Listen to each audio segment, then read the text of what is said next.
Good evening, everybody. Thank you so much for being here. My name is Antoinette Nestor, and I'm the founder of the Public Interest Law Group at Lucy Cavendish College. And it's a pleasure to have Alex here, and Dundee, and Emilia.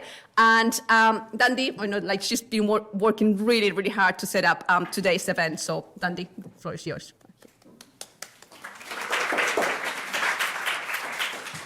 Hi everyone, welcome. We are really lucky to have Alex Ruck Keene here with us today to talk about mental capacity law. He is somewhat of a guru on the topic. He is a barrister at 39 Essex Chambers. He is a writer, he is a researcher, he is an educator of doctors, social workers, nurses and judges. And so I'm sure we can all agree we've got a lot to learn from him this evening. We have time for questions at the end, so please save any that you may have. And Alex, thank you so much for coming. And over to you. All right. It's always a terrible idea to clap in advance because you've got no idea what I'm going to say. Anyway, thank you very much. It's such a brilliant idea, Antoinette, to have set up. And Dandy, thanks so much for the invitation. So yeah, that's me. It's got far too many things. I do a range of random stuff. This is deliberately a multidisciplinary talk, as it were, because you are a very interesting range of people. We could do the Monty Python Life of Brian. You know, are there any here today? I know who some of you are. I have no idea who some of the others are. It's really nice to see you. But what this isn't is a talk about the Mental Capacity Act and deprivation of liberty safeguards, or something technical. I want to just think through a few things with you, especially if you've never really had to think about mental capacity. I want to think through a few things with you about its complexities, think about some of its nuances, and then perhaps sort of we can have a discussion about broader issues. A disclaimer, this is a personal view only. I do various things, including at the moment I'm secondment to the Law Commission, trying to work on social care for disabled children. That's another topic. I'm not speaking on their behalf, I'm speaking entirely personally. Every single thing I say here is utterly skewed and dominated by my own personal experiences. Everything anyone says I think it's just better to be upfront about that. And you will see why, as I go on, I want to just emphasize that. So, any of you doing medical law, or any of you ever did medical law, or any of you are doctors, will know this backwards. This is the starting point in the medical zone. And actually, as a sort of logical thing, it probably applies in other zones as well. An adult patient who suffers from no mental incapacity has an absolute right to choose whether to consent to medical treatment, to refuse it, or to choose one rather than another of the options treatments being offered. This right of choice is not limited to decisions which others might regard as sensible. I'm not sure why that is in red, but we can excitingly emphasize it exists, that the reasons, notwithstanding the fact that the reasons for making the choice are rational, irrational, known, unknown, or even unknown. This is a foundational myth. If you have what is known as mental capacity and you are an adult, within reason, you can do whatever you want. Within reason, as long as you don't go and do awful things and hurt other people. And that was said many, many years ago, but it's a long, long-standing thing. And you might be thinking, well, why on earth am I saying something blindingly obvious? Because actually it's much more complicated than that. And I spend my life being complicated. And I spend my life, I think, turning up complicating things, which is probably annoying for my students. It's extremely annoying for people with whom I'm working on writing guidelines, because they go, why is it not more straightforward? Well, it's not. So let's start complicating it a little bit. What's the idea of this capacity business anyway?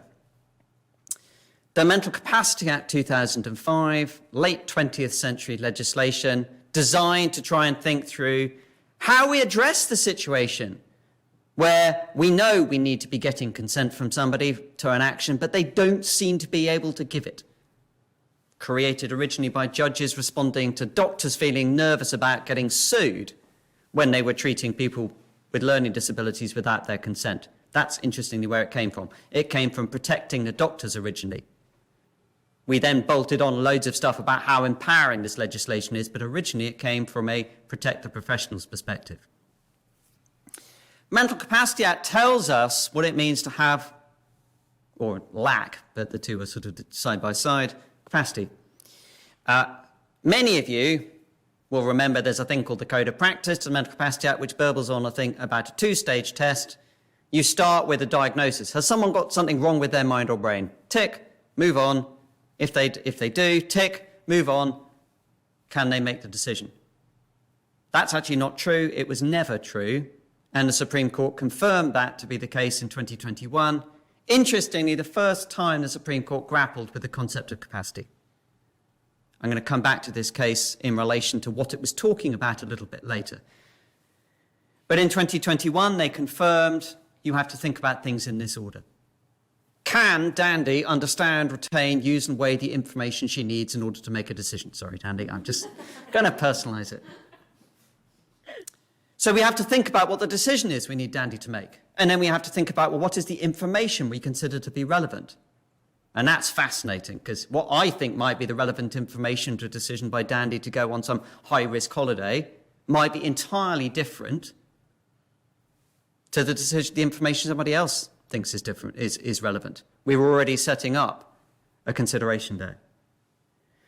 And so if the person can't understand, retain, use and weigh the information, we then go on to ask, why not? Is it because they've got something wrong, an impairment or disturbance in the functioning of their mind or brain? That could be permanent.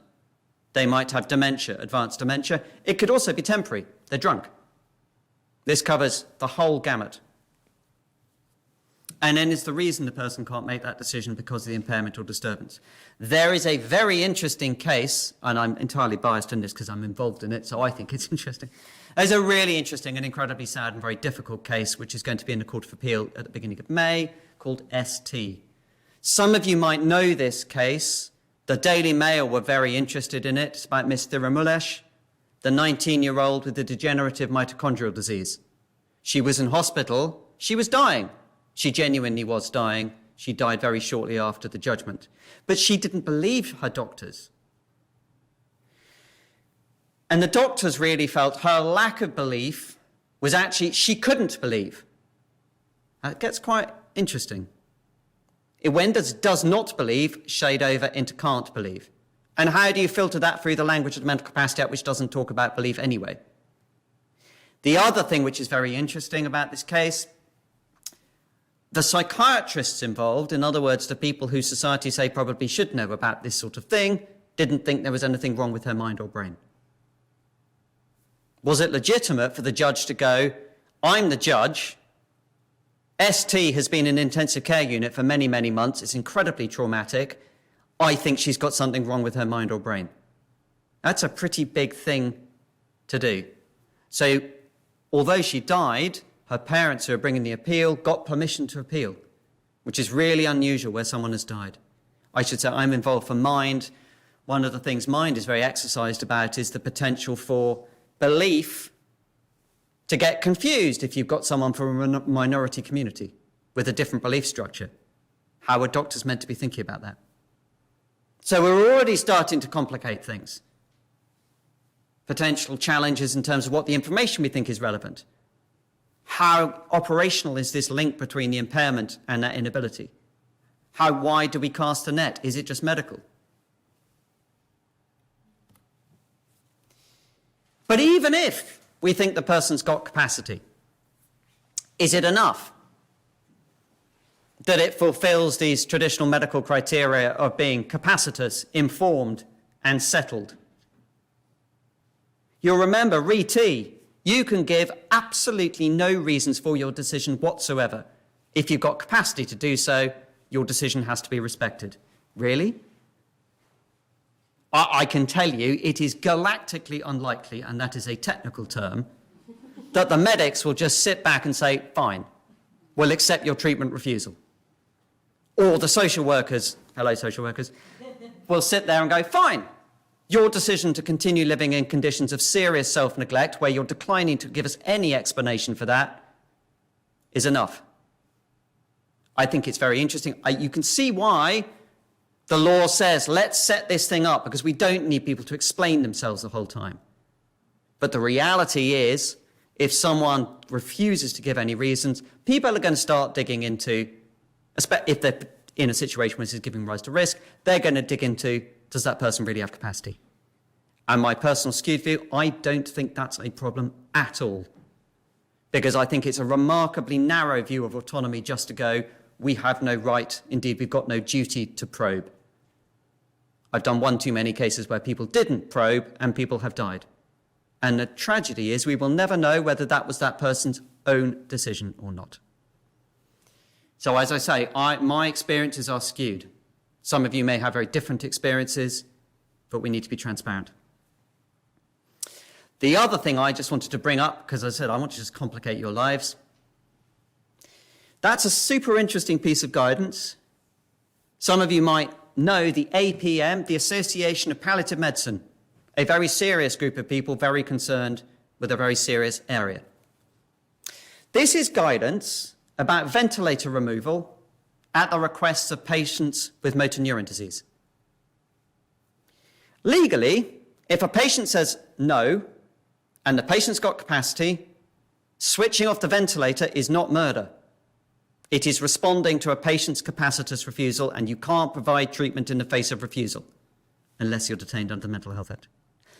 The reason the APM issues this guidance is it does not feel like that to doctors and to families. It does not feel like we're just honouring a capacitous request. We have done something. We have pressed a button. We have turned a plug off. And there's a direct link between that and the patient's death. It's very interesting, this guidance, because it talks about how people feel ethically challenged. It's all right, it's okay, it's legal. They feel ethically challenged. But then this is the bit I want to just bring to your attention. The doctor involved should record that alternative approaches are known and rejected by the patient. So that's the sort of informed aspect. They know they're going to die. Again, the informed aspect. It's the settled view. This isn't a temporary passing thing, and we're assuming the patient's got capacity. There's no coercion. No one is forcing that patient to make the decision. So far, so very standard. It's the bit in red which is really interesting. Nor is the decision driven by mistaken kindness to the family. What do you do? It's really, I mean, at one level, why is that in there? Because it's putting the doctor in a totally impossible position. At another level, it's casting light on the fact that actually, in reality, people are very troubled by decisions which appear to be made on a mistaken basis. Is this person internalizing a mistaken feeling of being a burden, or are they being genuinely altruistic? Are they internalizing societal perspectives about disability? We don't know. If you want a film which will just drive you wild, my wife had to stop watching. She got too cross. Me Without You. The best thing, the message of that film says, for a nice, disabled, rich man, is to go off to Switzerland and end it all so he can give his money to a nice, white, attractive young woman. If you see that film through that lens, that's really challenging. And I think one of the things, I teach law at the end of life at King's College London, and one of the things I always want to do is try and complicate the views of people who come in with very naive pro, very naive anti views. I'm going to decline to say which side of the fence I'm on. I've been involved in one of the big cases, and I'm not going to give you my view. But what I would invite you to do, if you are interested in assisted dying or assisted suicide, the language is variable here, and you know it's a very big political issue at the moment. I would ask you, possibly, to go and click on that link when you get the slides. This is some work which I've been involved in. This is the Complex Life and Death Decisions Group, interdisciplinary, multinational, trying to think through these areas of difficulty to inform debate. We are not lobbyists.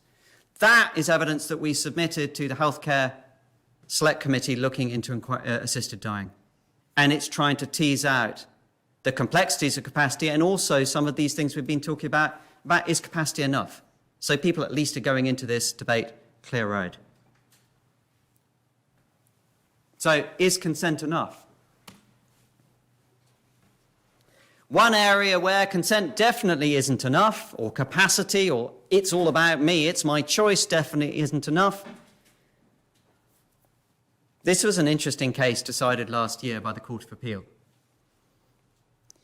It's about a prisoner, JJ. Some of you may, I don't know if you know this case. JJ was a prisoner. He was quadriplegic. He was serving a very long sentence.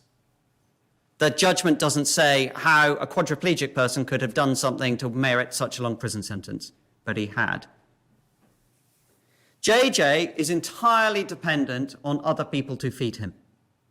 JJ is kept alive in prison through thickened fluids.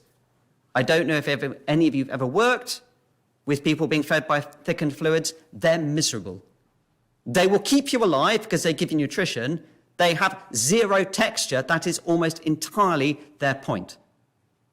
So if your quality of life involves things like, I would like to eat crisps from time to time, as JJ wants, crisps, biscuits, boiled sweets, that's what he would like. Thickened fluids don't cut it. So JJ says, I would like you, prison healthcare team, to give me crisps, sweets, boiled sweets, and biscuits. I have capacity. No one thought he lacked capacity to make this decision. And he says the risk is entirely on me. And he tries to explain how much the risk is on him by making an advanced decision to refuse treatment. To make it clear, I am absolving you, prison healthcare team, of any responsibility for when I choke, which is very likely. It's really very likely JJ is going to choke. The prison healthcare team say no. We are not going to do that. We think this is too risky. And we are going to be investigated, if we're nurses, by the Nursing and Midwifery Council, doctors, GMC. And we're also concerned we're going to be prosecuted for gross negligence manslaughter. Because we are doing something. This isn't just withdrawing treatment. This is actively doing something to you where we know, we think, this is very high risk. Doesn't that feel negligent? And they say, no, we're not going to do it. He brings a judicial review challenge saying that's unlawful. The first judge says, I agree with the prison healthcare team. They don't have to do it. He goes to the Court of Appeal. I'm involved at that stage on behalf of the Royal College of Physicians because we were slightly concerned to see nobody at first instance had realised there was in fact guidance about this written by the Royal College of Physicians. So we turned up to put that before the court. And it was a very unusual hearing in the sense that you don't normally get hearings where people are bandying around words like autonomy. Normally hearings are a bit more mundane. This was full-on principled stuff. And the principle that his barrister was trying to run, as Winnie Wirar-Ratney, fantastic King's Counsel, was saying, this is his choice. This is exactly like the medical treatment context where doctors are proposing treatment and a patient has an absolute right to say yes or no. And it ran smack bang into a Court of Appeal going, well, it's not quite as simple as that because there are other people on the other side of this choice.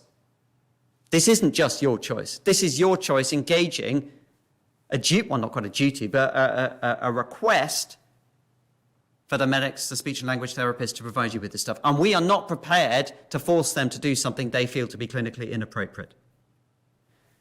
So that red text, the answer is no. JJ is seeking permission to appeal from the Supreme Court. Speaking entirely personally, I would be quite surprised if he got it. I'd be even more surprised if the Supreme Court disagreed with the Court of Appeal. What I can tell you is this is a case which is, at some level, really unfortunate that it came before the court. The court was only ever going to give this sort of answer. And I can tell you, up until now, up until this case, there were an awful lot of situations where people were being risk-fed, which are now in situations where the speech and language therapists are saying, trust legal are saying this is too risky, we can't do this. And so we've got a lot of situations which have been conveniently grey, and people were having things done which were maximising the quality of their life, but were risky. So for those of you who are very enthusiastic about principle, I think this is an interesting case to think through. Is it always a good idea to try and run a case to get a real preemptive principle made? I'm really challenged by this case because I can see exactly why JJ wanted to bring it, not least because there's nothing else left in his life over which he has any control. So you can see that. you can also entirely see the healthcare team's perspective, and you can also entirely see why the judge is ultimately going to say, we're going to respect it.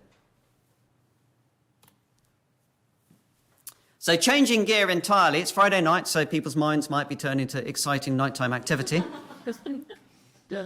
I said I would talk a bit more about JB's case. This is with the point at which I talk about it.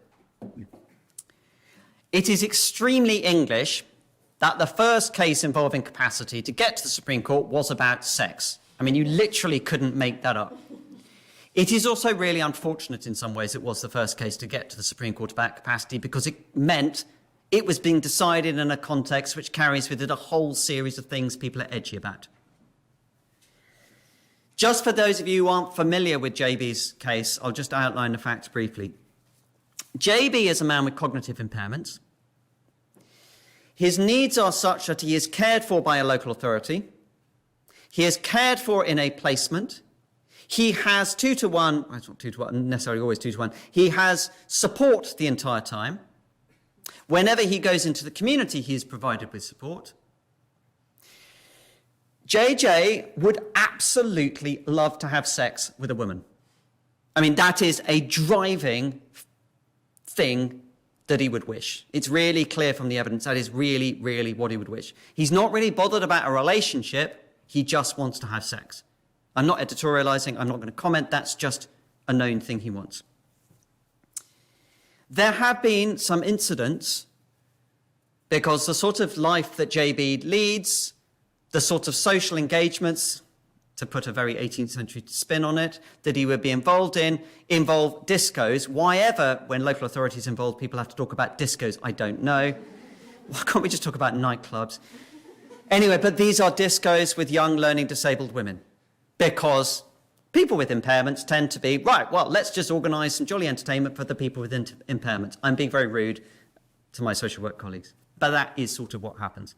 And there have been incidents where people have been very challenged about what he has done and his inability apparently to understand that a person who you'd like to have sex with has to be able to consent. And also the client group of people he might be interacting with may well not actually be able to give consent because of their cognitive impairments. This is a challenging situation. It comes to court, interestingly, not on whether or not JB should be allowed out unaccompanied to see women, because actually, if he's not allowed out unaccompanied to see women, it's extremely unlikely, in reality, he's going to be having sex, because there's going to be a support worker saying no. But it comes to court, and the official solicitor acting on his behalf, because he doesn't have capacity to bring these to defend his case, doesn't contest the restrictions on contact. She thinks that's in his best interests. So there's no fight about that. The fight is about whether JB has capacity to make decisions about sex. It started out originally, at the first instance, at the lowest tier of judge, with, does JB have capacity to consent to sex?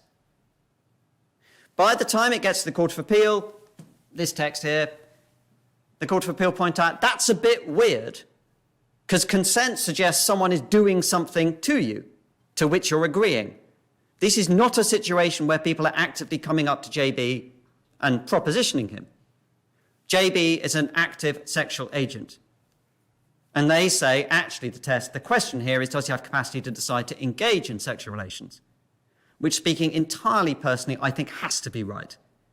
Because to say people with cognitive impairments are only ever looked at through the prism of consent actually makes it sound like they're only ever passive recipients of other people's enthusiasms, and completely diminishes the fact that sexuality, expression of sex, is incredibly important to people with cognitive impairments. And then the question comes, okay, JB appears to be able to understand what sex is, as in the mechanics. He can understand, for instance, the risk of pregnancy if you're having sex with a woman of childbearing age. I'm going to use women, I'm just going to say that. STDs, things like that. They're really mechanical stuff. What JB, it is said on the evidence before the court, can't understand is that the other person has to consent. It's not that he doesn't understand, he just can't. People have done lots of work with him, he can't. His cognitive impairments means he just can't understand. So the question is, does he have the ability to make decisions about sex? The official solicitor on his behalf says, please don't insert that requirement into the test because you are raising the bar for people with disabilities. And you're going to mean that many, many people with, for instance, learning disabilities are going to be stopped from having sex. Because if you don't have capacity to make decisions about sex, no one can make them on your behalf. They're too personal. So the official solicitor is saying, please don't raise it.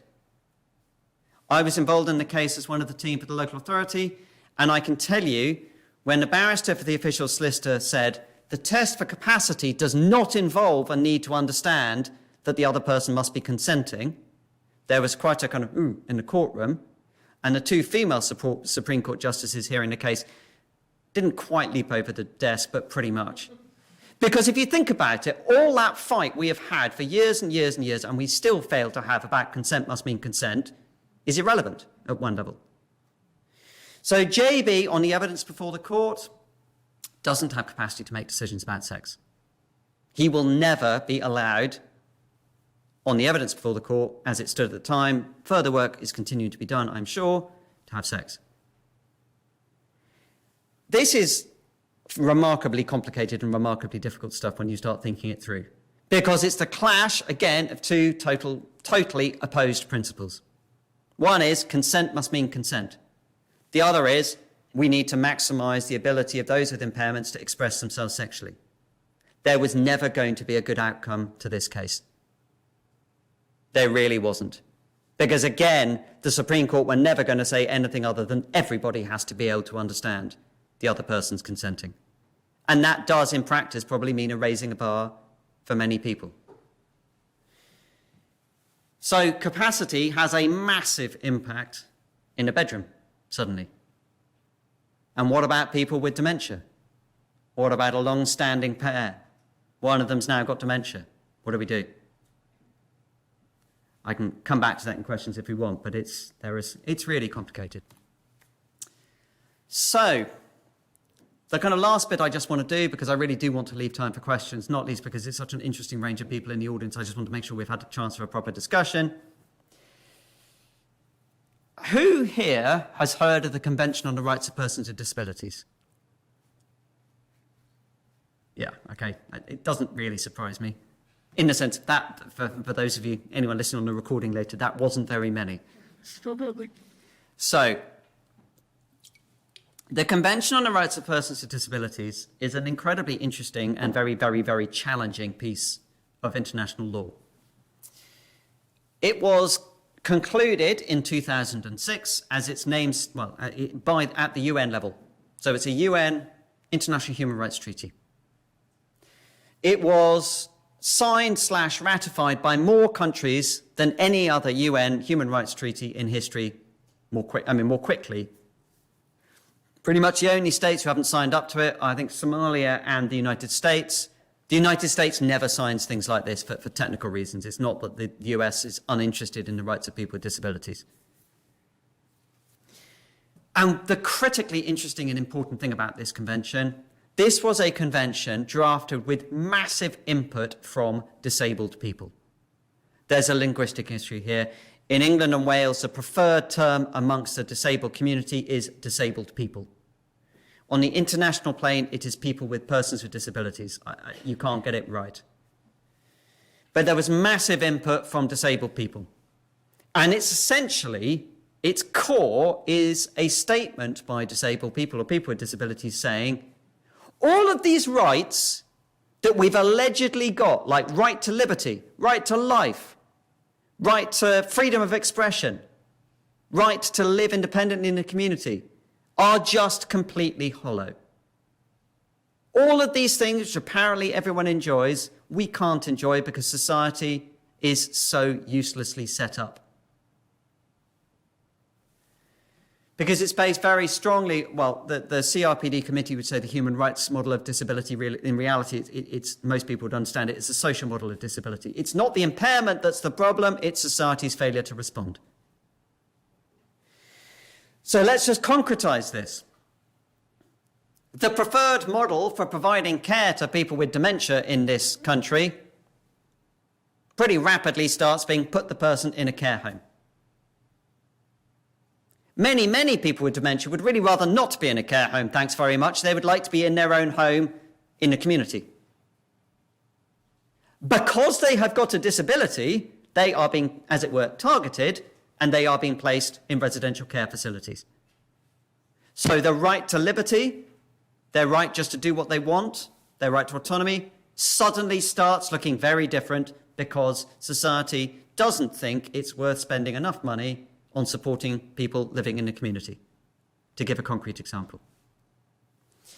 Where it gets extremely interesting, and whenever I do professional training, I say if a lawyer says interesting, everybody involved on the ground should panic. Interesting is good for an afternoon like this. It is not good when people are working, trying to actually do this kind of stuff. Where it gets very interesting is where the Convention on the Rights of Persons with Disabilities starts talking about what's called legal capacity.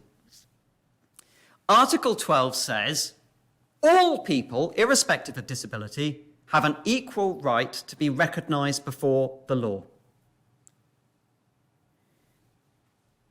So that's kind of easy so far. No one could ever say you have a disability, so you are a non-person. And before we get to, children are non-people legally in lots of scenarios. But a person with disability can't be said to be a non-person just because they have a disability. And then it goes on to say, persons with disabilities enjoy legal capacity on an equal basis with others in all aspects of life. And then we need to provide support to exercise that legal capacity. What that starts to mean, the Committee on the Rights of Persons with Disabilities, which is the UN treaty body, they are made up entirely of people with disabilities, experts interpreting it. They say that means everybody with a disability must always be recognised as a legal actor. So they have rights, and what they say should be determinative. This gets quite interesting if you start translating to the stuff we've just been talking about. No one on their model should ever be able to say, for instance, JB cannot make a decision about sex. Because JB is being denied recognition of his right to legal capacity. No one should ever be denied the ability to make a determinative decision about medical treatment. Even if, say, they're in the middle of a psychotic episode and they say, no, go away. You're an agent of MI5. I don't understand why MI5 features horribly. It features so often in people's delusional belief structures. But doctors would have to respect that, rather than saying, I'm terribly sorry, I don't think you've got capacity to make this decision. You see where we're going? This is radical stuff. It gets really interesting when we start talking about people in, for instance, what we might identify as permanent vegetative states. Well, how are we supposed to recognise their voice legally, determinatively? Not, we'll try and work out what we think the right thing to do is, on, in England and Wales, a best interest basis. No, we will actually operate off their decision. How do you do that? I mean, parenthetically, if you don't want to sleep for a weekend, or at least I certainly didn't sleep, read a book called Into the Grey Zone by Adrian Owen, who used to be here. I think Cambridge actually asked him to, well, there was a parting of the ways. He's now in Canada. Adrian does very interesting work. Sorry. Adrian does very interesting work with fMRI scanning and people in very, very, what we understand to be deep impairments of cognition, coma. Adrian and his team think it is possible to get reliable brainwave responses. Yes, no. By getting the person in a coma to visualize playing tennis or cleaning the house, hoovering. Now that suddenly starts looking quite interesting. Are we actually making decisions about life-sustaining treatment about people in coma where actually what we haven't done is reach in and find out? I'm involved with guidance from the Royal College of Physicians on prolonged disorders of consciousness. Without going into too many confidences, there was quite an interesting discussion at the point where very senior clinicians had to say, is this a practicable step to support people? Given the place where this is being done is Toronto, or not Toronto, outside Toronto. Do we fly all patients in prolonged disorders of consciousness across the Atlantic to put them through an fMRI scanner to say, do you want to continue life-sustaining treatment? I mean, that's, if it was, we're absolutely sure this is reliable, the only reason we're not doing it is it costs a lot of money. That sounds quite interesting. So I'll stop saying interesting. That sounds quite challenging. I should say the clinical view, if you read the Royal College of Physicians prolonged disorders of consciousness guidance, is this is very interesting research. We cannot say this is something which is actually a practicable step to support. But that's really concretizing in a way what might be thought to come from here. Don't give up.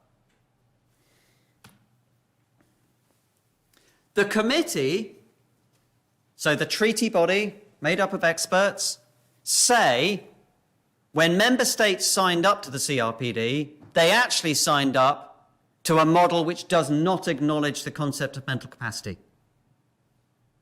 They say you are never allowed to have a system which says you don't have capacity to make a decision in any domain. Medical treatment, care, contact, sex, making a will, buying a house, entering into a contract. The web of capacity is completely embedded in everyday life. We don't think about it, but it is. And the committee says every single thing which says we don't recognize you have the mental ability to make this decision is unlawful because it discriminates against people with disabilities. And they say mental capacity is not as commonly presented an objective, scientific and naturally occurring phenomenon.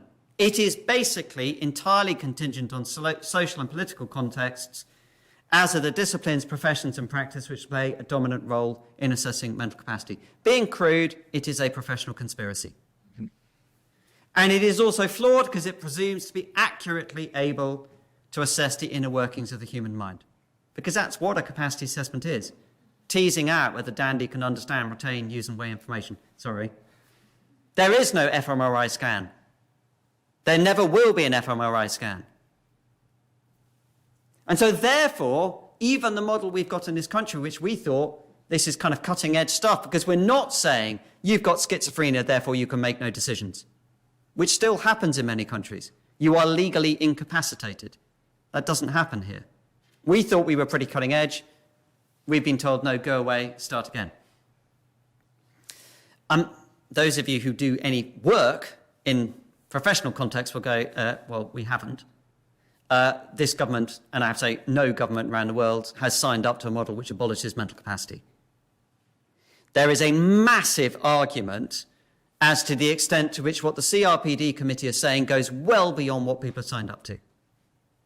There's also a massive argument about whether what they've said is ethical. There's also a massive argument about whether what they've said is truly representative of the views of all the groups of disabled people who might be affected. Because it is fair to say that the CRPD committee, or the CRPD here, was very, very strongly influenced by those who would identify themselves as psychiatric or survivors of psychiatric abuse.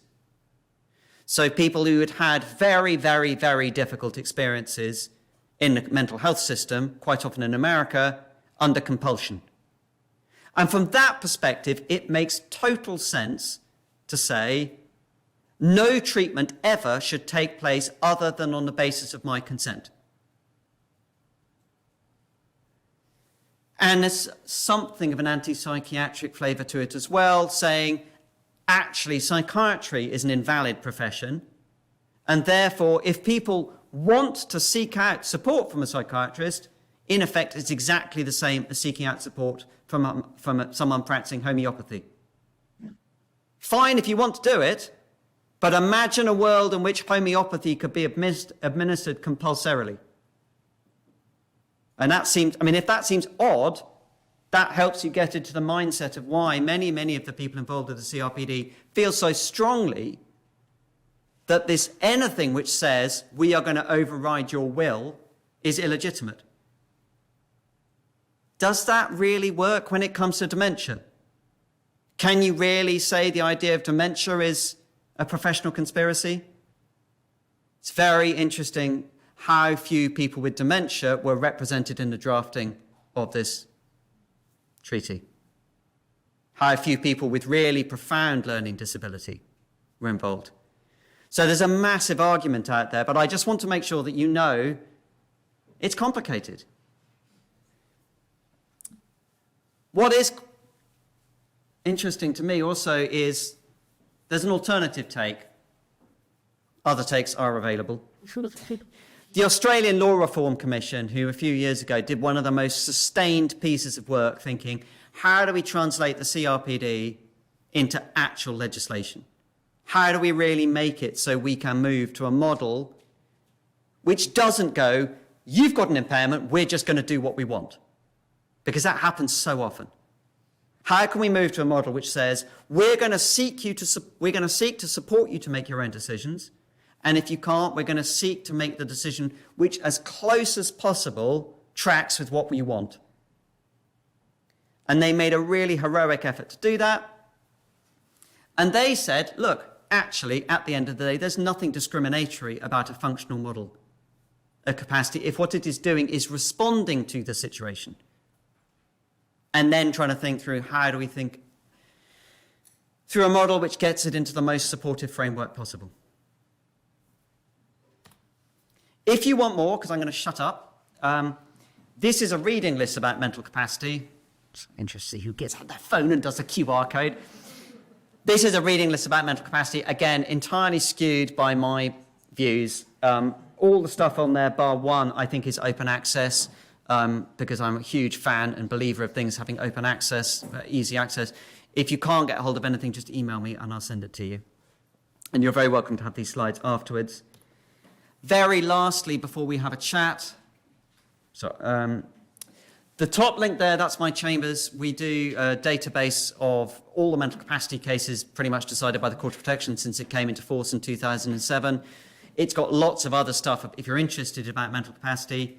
The middle bullet point you might find interesting, that's my website. On it, I haven't really left my shed since the pandemic. It's just very exciting for me to be out. I'm just slightly blinking.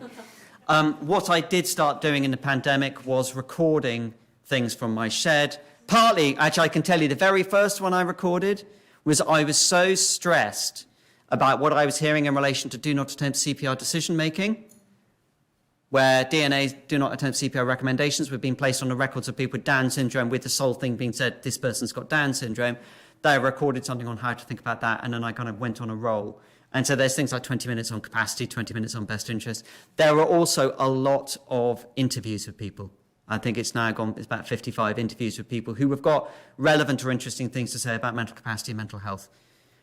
Doctors, philosophers. So there's a brilliant one from just before Christmas from a mental health service user in Scotland.